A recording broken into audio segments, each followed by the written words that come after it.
वंदे मातरम। आज का जो विषय हमने लिया है वो मूल रूप से विद्यार्थी और उनके पेरेंट्स के लिए है। वास्तव में विद्यार्थी अभी जो वर्तमान में सबसे बड़ी समस्या ये आ रही है कि आखिर पढ़ाई लिखाई से संबंधित हम किस संस्थान का चुनाव करें या किस प्रकार के शिक्षकों का चुनाव करें, यह एक बड़ी समस्या है। और कहीं ना कहीं हम एक दुविधा की स्थिति में रहते हैं और कई बार ऐसा होता है या अधिकांशतः हमारे निर्णय गलत सिद्ध होते हैं समय के साथ। तो जैसे अगर हम बात करें अपने महाकाव्यों की, तो महाकाव्यों की जो एक हम कहें कि जो प्रासंगिकता है वो केवल धर्म से संबंधित नहीं है, वो हमारे व्यवहारिक जीवन में भी काफ़ी हद तक सहायक सिद्ध होंगे, हमारे निर्णय लेने के लिए भी परम आवश्यक है।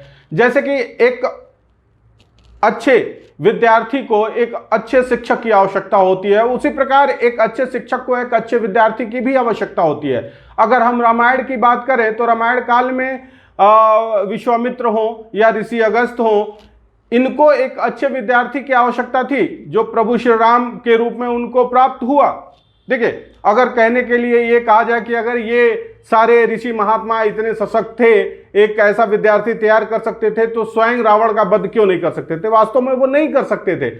वो एक ऐसा विद्यार्थी तैयार करना चाहते थे कि जो वो ज्ञान लेकर और अपने पराक्रम से ये कार्य को सिद्ध करे। इसी प्रकार अगर हम महाभारत की बात करें तो महाभारत में देखिए बहुत सारी चीजें ऐसी होती हैं कि जो हमें समझने के योग्य होती है। अगर हम शिक्षक में भरोसा है, फेथ है, तो हम मूर्ति बना के भी उसके सामने अभ्यास करके एकलव्य हो सकते हैं और उसी गुरु से हम ज्ञान सीख कर भी, भाई सारे कौरव जो थे जिनको अकेले भीम ने जिनका वध किया वो भी तो द्रोणाचार्य के ही शिष्य थे, लेकिन वो एकलव्य से अगर तुलना की जाए तो कहीं नहीं ठहरते हैं। वास्तव में एक बार अश्वत्थामा ने द्रोण से प्रश्न किया था कि आपके लिए मैं ज्यादा महत्वपूर्ण हूं कि अर्जुन, मतलब मेरा क्या आपको क्या लगता है कि मेरा क्या स्थान है? तो द्रोणाचार्य ने कहा कि पहले ये बताओ कि ये प्रश्न तुम गुरु से कर रहे हो या पिता से कर रहे हो? तो अश्वत्थामा ने कहा कि इससे क्या फर्क पड़ता है, दोनों तो मैं ही हूं। तो द्रोणाचार्य ने कहा नहीं, अगर तुम शिष्य की बात करोगे तो गुरुकुल में सबसे प्रिय वो होगा हमारे लिए जो उत्तम शिष्य होगा या जो अच्छे से सीखेगा। और अगर हमारे घर की बात करो तो आंगन पर तो तुम्हारा अधिकार सिद्ध है, लेकिन गुरुकुल में वही हमारे लिए प्रिय है जो अच्छा विद्यार्थी है। और देखिए, अब अगर हम कहें तो जैसे भीष्म पितामह की बात करें, उनके गुरु थे परशुराम, लेकिन जब भीष्म पितामह और परशुराम का युद्ध हुआ तो परशुराम पर भीष्म पितामह भारी पड़े। इसी प्रकार अगर हम बात करें कि भाई उस समय सर्वश्रेष्ठ शिक्षक दो हुआ करते थे, एक गुरु द्रोण थे और दूसरे गुरु परशुराम थे, और इन दोनों के शिष्य और गुरु द्रोणाचार्य, अगर हम शिष्य की परीक्षा की बात करें तो वास्तव में महाभारत का युद्ध शिक्षक से एक विद्यार्थी की परीक्षा का समय नहीं था, वो विराट का युद्ध था, जिसमें अर्जुन अपने गुरु समेत, जो सर्वश्रेष्ठ एक धनुर्धर उस समय भीष्म पितामह हुआ करते थे, जो गुरु परशुराम के शिष्य थे, कर्ण जो गुरु परशुराम के शिष्य थे, इन सभी पर अकेला पार्थ भारी पड़ा। क्यों? क्योंकि वो एक उत्तम शिष्य था।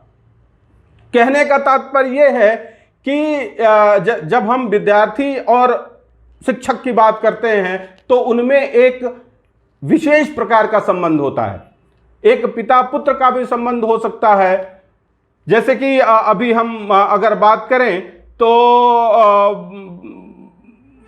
हम विद्यार्थियों की बात करते हैं तो जो मेंस का एग्जाम होता है IIT JEE का, उसमें बहुत सारे विद्यार्थी ऐसे होते हैं जो पूरे के पूरे अंक लेकर आते हैं, यानी कि 100% स्कोर करते हैं, मतलब कोई गलती रहती ही नहीं है। अब ऐसे विद्यार्थी शिक्षक से आगे हैं। क्यों?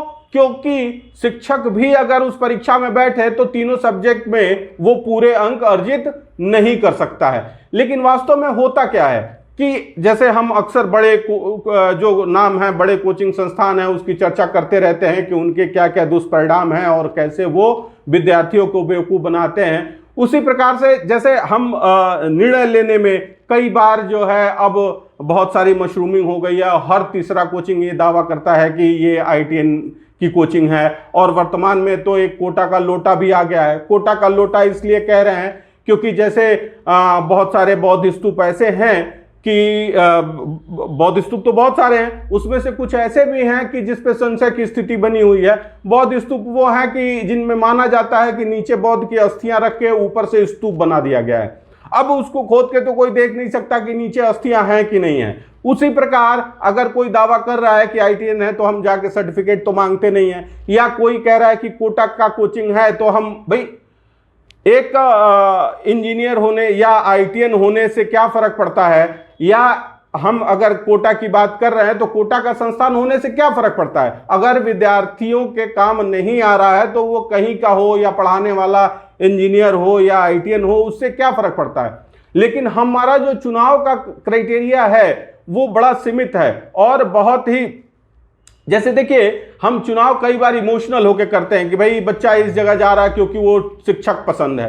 भाई पसंद नापसंद की बात नहीं है, बहुत प्रोफेशनल होकर चुनाव करना होता है। और कई बार जैसे हम शिक्षक का चुनाव करने में थोड़े इमोशनल होते हैं। जैसे राजनीति में अगर हम देखें तो लालू का 9वीं फेल बच्चा जो है लोगों को रोजगार देने की बात कर रहा है, जो कि अगर उसकी बात की जाए तो उसकी खुद की अर्हता इतनी नहीं है कि वो रेलवे में चपरासी बन सके, लेकिन वो दूसरे को रोजगार देने की बात कर रहा है जो कि खुद रोजगार की अर्हता धारण नहीं करता है। इसी प्रकार हम बात करें कि राजीव गांधी जी जब पहली बार प्राइम मिनिस्टर बने थे तो वो 49% वोट लेके और वो प्रधानमंत्री बने थे। लोगों ने 2 क्राइटेरिया अपनाया था उनको वोट देने के लिए कि इसके पिता नहीं है और इसकी मां की हत्या हो गई तो इसको वोट दे दो। टूअर कह के लोगों ने वोट दे दिया। 1900 जब पहली बार इलेक्शंस हुए थे जिसमें पंडित जवाहरलाल नेहरू प्रधानमंत्री चुने गए थे, उस चुनाव की बात करें जब कांग्रेस पार्टी पूरे भारतवर्ष का प्रतिनिधित्व करती थी, उस समय भी 47% वोट पाके कांग्रेस सत्ता में आई थी, जबकि राजीव गांधी के समय 49% से ज्यादा वोट पाकर सत्ता में आई थी, और केवल इमोशनल होकर लोगों ने वोट दिया था। यूपी की बात करें तो मुलायम का लड़का है या अजीत सिंह का लड़का है, तो ये सब इमोशनल एक कहते हैं कि ड्रामा चलता रहता है। अब इसमें हमारा चुनाव का जो क्राइटेरिया है वो क्या रहता है, इमोशनल होकर हम चुनाव करते हैं। अब इसी में इन कम पढ़े लिखे अनपढ़ों के बीच में एक पढ़ा लिखा आदमी आता है, कहता है कि भाई मैं तो IIT से पास आउट हूँ, IRS था तो मैं ज्यादा योग्य हूँ, मुझे चुनो, तो वो केजरीवाल हो जाता है, लोग उसका चुनाव कर लेते हैं। भाई देखिए हम बिना सोचे समझे या बिना भाई हर चीज के चुनाव का एक क्राइटेरिया होता है, हम उन क्राइटेरियाज के बेस पे सिलेक्शन नहीं करते हैं, बल्कि भिन्न भिन्न और जो आयाम हैं उनको देख के भाई ये IIT वाला है, ये कोटा वाला है, जबकि ये सारे तथ्य मूर्खतापूर्ण है। आपके बच्चे का भविष्य कहाँ सुरक्षित है ये आपको सोच समझकर बच्चा एक बार शिक्षक से पढ़े, जहां वो समझ पा रहा है, जहां वो ज्ञान अर्जित कर पा रहा है, वास्तव में उसको वहां जाना चाहिए, न कि किसी दिखावे पर आके। और अभी जो हम निर्णय ले रहे हैं ज्यादातर हम इमोशनल होके भावनाओं में बह के निर्णय लेते हैं, और इसका दुष्परिणाम आपके सामने है। बहुत सारे बच्चे जो बड़ी बड़ी कोचिंग जाते हैं मुंह की खाते हैं, और जो वहां नहीं जाते हैं वो क्या करते हैं, ऐसे ऐसे जगहों पे जाके और दिखावे पे आके यहां वहां भटकते रहते हैं, और अंततः ये होता है कि वो कहीं के नहीं रह जाते हैं। आप चुनाव एक बार करें, बार बार नहीं। मैं विद्यार्थियों को बार बार कहता हूं कि शिक्षक में भरोसा रखें। अगर शिक्षक में भरोसा है तो आप अपने लक्ष्य को अवश्य प्राप्त करेंगे। अगर शिक्षक में भरोसा नहीं है, शिक्षक को जज करने बच्चे बैठ जाते हैं कि भाई उसको कितना आ रहा है। अरे उसको कितना आ रहा है उससे क्या फर्क पड़ता है, उससे आप क्या ज्ञान ले पा रहे हैं ये वास्तव में आवश्यक है। तो कई बार हम विद्यार्थियों से ये कहते हैं कि भाई अगर शिक्षक में तुम्हारा विश्वास नहीं जम रहा है तो आपको उस क्लास में नहीं बैठना चाहिए, क्योंकि आप कुछ भी हासिल नहीं कर सकते। क्यों? क्योंकि आपने सारे खिड़की दरवाजे जो गवाक्ष हैं सारे बंद करके बैठे हैं, आप उसको जज करने बैठे हैं, न कि ज्ञान लेने। आपने पात्र को उल्टा कर रखा है और उल्टे पात्र में कुछ भी नहीं समाएगा। जब तक आप पात्र सीधा नहीं करेंगे तब तक आप ज्ञान अर्जित नहीं कर सकते हैं। तो वास्तव में कहने का तात्पर्य यह है कि हमको किसी दिखावे में नहीं आना चाहिए।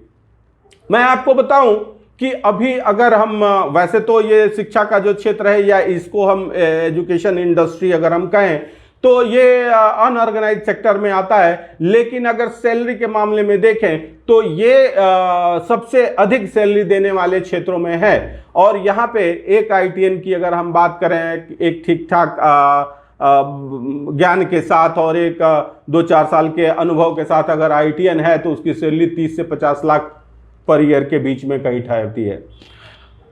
अगर हम एक कैलकुलेशन की बात करें, कोरोना के पहले हमारे 6 सेंटर चल रहे थे और हम 600-700 बच्चों को पढ़ाते थे। वास्तव में सारे खर्चे निकालने के बाद, टीचर्स को देने के बाद, अपनी सैलरी और जो संस्थान के और सब खर्चे थे निकालने के बाद जो जद्दोजहद रहती थी कि हम भी टैक्स पेयर रहें, जबकि संस्थान टैक्स के दायरे से में आने की जद्दोजहद में लगा रहता था और शायद ही कभी आ पाता था। तो स्थिति ये रहती है। और अगर हम सैलरी की बात करें, अगर 3 आईटीएन, एक फिजिक्स, केमिस्ट्री और मैथ्स पढ़ा रहा है तो उनकी स्थिति ये रहती है कि अगर हम 3 का जोड़ें तो 1-1.25 करोड़ के आसपास उनका बनता है। और हम 6 सेंटर चलाने के बाद भी इतना इनकम, इतना क्या, इसके आधा इनकम भी जनरेट नहीं कर पाते थे। तो सोचने वाली बात ये है कि 1-2 सेंटर चला के क्यों कोई चलाएगा? अगर वो आईटीएन है और बहुत योग्य है तो वो क्यों चला रहा है? अब देखिए, 2 तरह के लोग हैं इसमें। एक तो वो होते हैं कि जो भाई जिद्दी टाइप के हैं कि भाई ठीक है हम आईटीएन है, हम किसी के अंदर काम नहीं करेंगे, हम अपना ही चलाएंगे। तो ऐसे लोग के पास अनुभव भी होता है, 10 साल, 5 साल, 8 साल, 12 साल, 15 साल, 20 साल के अनुभव के साथ भी वो आपको स्ट्रगल करते हुए मिल जाएंगे। दूसरे वो होते हैं कि जो 8-10 साल, 20 साल, 15 साल कोचिंग इंडस्ट्री में कोटा में नौकरी करके और पैसे इकट्ठा कर लिए हैं कि अब आने वाले 20-25 साल कुछ सोचने की जरूरत नहीं है, क्योंकि वो ऑलरेडी जो है 2.5 करोड़, 3 करोड़, 4 करोड़ के पैकेज पे 5 साल काम कर चुके हैं। तो उनके पास एक फिनेंशियल स्टेबिलिटी है और वो अपना सेंटर स्टैब्लिश करने के लिए लगे हुए हैं। अब कोई अगर यंगस्टर जिसके पास अनुभव नहीं है और वो कहे कि हम कोटा से आए हैं इसलिए बहुत बड़े तीरंदाज हैं, तो ये निसंदेह आपको बेवकूफ बना रहा है। तो कहने का मतलब ये है कि ये एक स्टैटिस्टिक्स है कि जो हमने आपके सामने रखा कि हमें ये सारे फैक्टर्स का एक, कहते हैं कि आकलन करके, एक परमुटेशन कॉम्बिनेशन बिठा के ही कोई निर्णय लेना चाहिए। और देखिए, विद्यार्थी अगर इधर उधर की बात ना करके अपने पढ़ाई की बात करे या वो क्या टीचर से ले पा रहा है, तो ये केवल विद्यार्थी का डिसीजन नहीं होना चाहिए, पेरेंट्स और विद्यार्थी दोनों का ये निर्णय होना चाहिए कि उसको कहां पढ़ना है। चूंकि पेरेंट्स के पास अनुभव है जीवन का और विद्यार्थी को सीखना है, तो वो कहां सीख पा रहा है और पेरेंट्स की ये जिम्मेदारी बनती है कि वो कहां जाए। देखिए, केवल पढ़ पाए यही आवश्यक नहीं है। सबसे पहली चीज जो आती है वो है अनुशासन। अगर बच्चे में अनुशासन नहीं है तो आज पढ़ रहा है, कल नहीं पढ़ेगा, आप कुछ नहीं कर पाएंगे। तो इसका भी ध्यान रखना है कि बच्चा कहां अनुशासित रहेगा। कई बार हम भ्रम में आ जाते हैं कि नहीं यहां नहीं तो वहां, और कई बच्चे यहां डेमो ले रहे हैं, वहां डेमो ले रहे हैं और उनका साल का 3-4 महीना इसी में चला जाता है। और उसके बाद भाई देखिए, जीवन में कोई चीज बार बार रीटेक नहीं है, ये कोई शूटिंग नहीं, चल फिल्म नहीं बन रही है कि रीटेक ले लेंगे। 4 महीना निकल गया, मतलब आपका जो ये 2 साल का प्रोजेक्ट है 11th-12th का, वो खतरे में पड़ गया। तो जब भी कोई फैसला लें, सोच समझ के 15 दिन समय लें और तब किसी नतीजे पे पहुंचे कि भाई हमको करना क्या है, जाना कहां है, पढ़ना क्या है। हमारे पास कई क्राइटेरिया है कि भाई जहां शिक्षक सुलभ हो, जहां वो समय दे सकता हो, अनुशासित रख सकता हो, आप कंटेंट स्टडी मटेरियल काम का दे पा रहा हो। तो ये बहुत सारी चीजें हैं जिसको ध्यान में रख के हमें ये निर्णय लेना चाहिए कि कहाँ जाना है और कहाँ नहीं जाना है। तो शिक्षक और संस्थान का चुनाव करते समय, विद्यालय का चुनाव करते, विद्यालयों का तो साफ है कि घर के पास हो और महंगा ना हो, क्योंकि विद्यालय तो कोई पढ़ाने से रहा। बहुत सारे विद्यालय ऐसे हैं कि 2-2, 3-3 महीने तक शिक्षक ही नहीं रहता है किसी विषय का। तो वहां तो बस ये एक है कि औपचारिक एक संस्थान है जहां जाना आवश्यक है, इसलिए विद्यार्थी वहां जा रहा है क्योंकि सर्टिफिकेट डिग्री वही देगा। तो विद्यालय का चुनाव तो सीधा सीधा है कि भाई जो बहुत महंगा ना हो और आने जाने में बहुत ज्यादा समय ना लग रहा हो, क्योंकि ये समय की बचत 11-12 के बच्चों के लिए बहुत आवश्यक होता है। शिक्षक से प्रॉपर इंटरेक्शन जहां हो पा रहा हो, 1-to-1 इंटरेक्शन संभव हो, ऐसी जगह भेजें। तो कहने का तात्पर्य यह है कि सबसे पहली चीज यह है कि आप निर्णय इमोशनल होकर ना लें, भावनाओं में बह के ना लें। दूसरे यह है कि दिखावों में ना आए। तीसरी बात यह है कि भाई ये आईटीएन ही अच्छा पढ़ा सकता है, ये कोई क्राइटेरिया नहीं है, क्योंकि जब आईटीएन नहीं पढ़ाते थे तो भी बच्चे आईटी में एडमिशन पाते थे। अब एक फैशन बन गया है कि ये आईटीएन है तो बहुत अच्छा पढ़ाएंगे और ये नहीं है तो अच्छा नहीं पढ़ाएंगे। ये कोई क्राइटेरिया नहीं हो सकता है। तो कहने का ये है कि ये इन सारे बातों को ध्यान में रख के, और कुछ जो हमारे ऐतिहासिक तथ्य हैं, जो जैसे हमने महाकाव्यों की बात की, उनसे भी हमें शिक्षा लेना चाहिए कि विद्यार्थी अगर शिक्षक में उसका भरोसा है, फेथ है, तो वो मूर्ति के सामने भी अभ्यास करके एकलव्य बन सकता है। और अगर उसके अंदर अनुशासन नहीं है, शिक्षक में भरोसा नहीं है, तो वो शिक्षक के सामने भी दुर्योधन और दुशासन ही बनेगा। तो आज का ये विषय था जो कि एक बड़ा महत्वपूर्ण विषय है और हमें हर कदम पर फेस करना पड़ता है कि आखिर बच्चे का भविष्य कैसे सुदृढ़ हो, कैसे हम बच्चे का एक अच्छा भविष्य सुनिश्चित करें। इस बात को लेकर गार्जियन काफ़ी परेशान रहते हैं। तो कोई भी निर्णय लेते समय इन ढेर सारी बातों में से जो भी आपको उचित लगे उस पे एक बार चिंतन मंथन अवश्य करना चाहिए था। आज के लिए इतना ही, फिर एक नए विषय के साथ आपसे फिर मिलेंगे। तब तक के लिए धन्यवाद।